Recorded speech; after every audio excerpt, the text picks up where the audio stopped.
Bagong taon na, isa po sa mga mabenta ang mga bilog na prutas. Magkano na nga ba yung mga yan? Alamin po natin sa ulat on the spot ni Mav Gonzalez.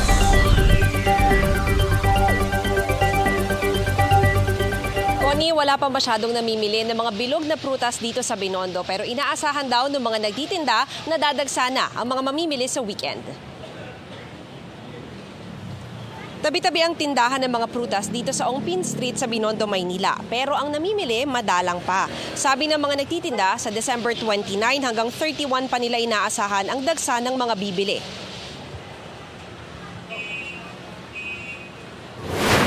Ang presyo medyo mababa pang konti.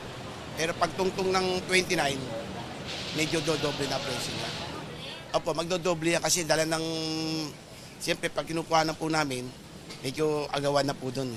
Kaya kailangan po makapag-stock. Talagang dito masarap, fresh lahat lagi at bago.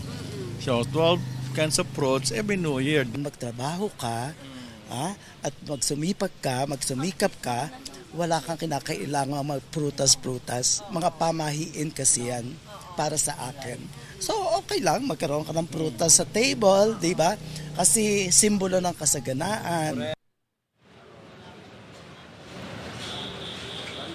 Kilala ring bilihan ng mga pampaswerte ang Binondo at karaniwang handa ng mga Pinoy sa bagong taon ang 12 bilog na prutas na swerte raw sa susunod na 12 buwan. Ito, Connie, sa ngayon, 40 pesos kada piraso ng peras, 50 kada piraso ng Fuji apple, 50 to 100 ang piraso ng orange, 3 for 100 ang kiwi, 4 for 100 ang pongkan at lemon, 150 per kilo naman ang suha at melon, 180 per kilo ang honeydew, 400 hanggang 500 pesos naman kada kilo ng grapes. Ang cherries, 1,500 kada kilo. 300 naman ang isang pack ng blueberries. Pero asahan ng tataas ang mga presyong yan. Kanina nga inabutan namin yung mga magkakaibigan na tumitingin ng prutas.